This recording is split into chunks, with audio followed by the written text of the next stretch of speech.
Today, we have a special guest who's going to be one of our regulars. Cindy Peters is joining us from Hartlaub CPA Advisory Group. Cindy, welcome. Thank you, Michelle. It's fun to be here. Okay, it is going to be fun. You're going to talk about money, and you're not going to get too technical. I will do my best. It's a very technical subject. It is a technical subject, but Cindy's been in the business for quite a number of years.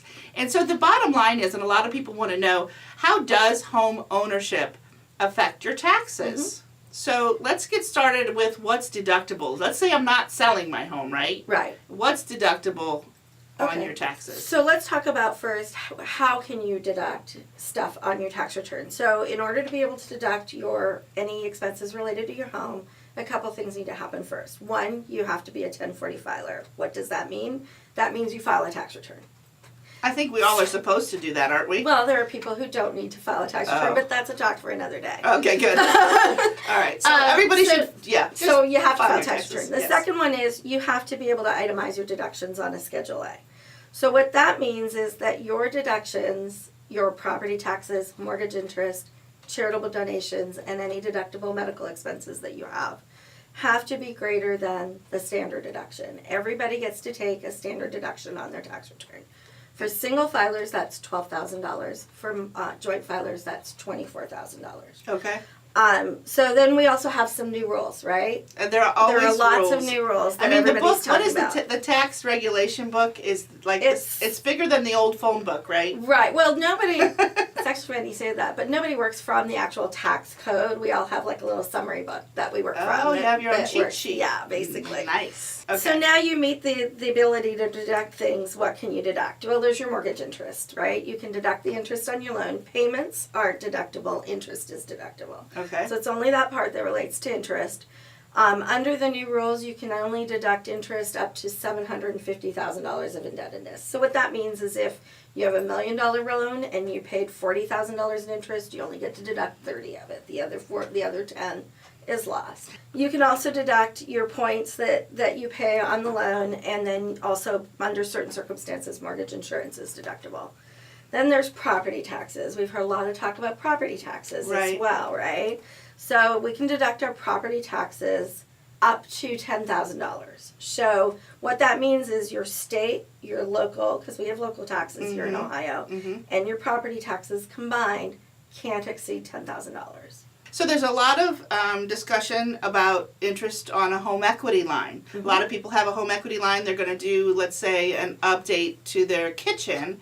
Some people may just be getting a home equity line because they've got money and maybe they want to give some money to their kids to go to school. Right. So what's the difference? Are those both deductible? No. So you're still subject to that limit on indebtedness with your home equity line. So you have to add your mortgage and your home equity line for those limits.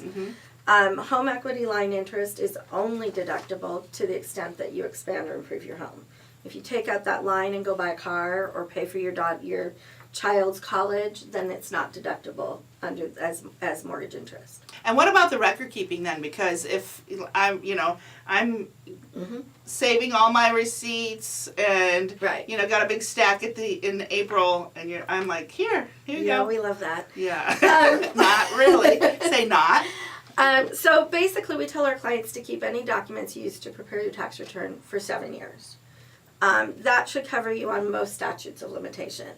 However, that covers your 1098s, which are your mortgage interest statement, your W-2s, your 1099s, etc. However, anything that is part of the cost of your home, you want to keep for at least as long as you own that home. So if you make improvements to your home, if you re-landscape it, reface your home, whatever, you want to keep all those receipts. The reason you want to do that is generally for most people, when you sell your home, you're not going to have a taxable gain. There's an exemption level. The first, if you're single, if you have a gain under $250,000, joint $500,000, you don't have a tax consequence. So most people, a lot of people, when they sell their home, there's no tax consequence. However, once you go over that limit, all of those things you do to your home can help reduce your taxable gain. So you want to keep that. It all becomes part of the basis of the cost of owning your home. So I think that's actually the most important thing that we could convey today is keeping a record of the improvements that you've done to your home. Right. That's not only that's going to help me as well. When I go to sell your home, I'm going to Right. ask you, what is the age of your roof? When did you do that Right. kitchen remodel? When did you update the bathroom? When did you add the finished lower level of bathroom, something like that? Those are huge issues in, getting a return on investment in your property when you go to sell. Okay, so we've learned a lot today. The good news is Cindy's going to be back with us next month. If you have any questions for Cindy, talking about your taxes and how it relates to your home, send me an email at michelle@sloansellshomes.com, and we'll talk about it next month. Cindy? Yeah, that would be great. Awesome. So your website is hartlaubtax.com, and you're located, you actually are in a nice big tall building. We're in Sharonville in the Spectrum office tower. It's a tall blue glass building across from the Sharonville Convention Center. All right, Cindy Peters, thanks for joining us. Thanks for having me.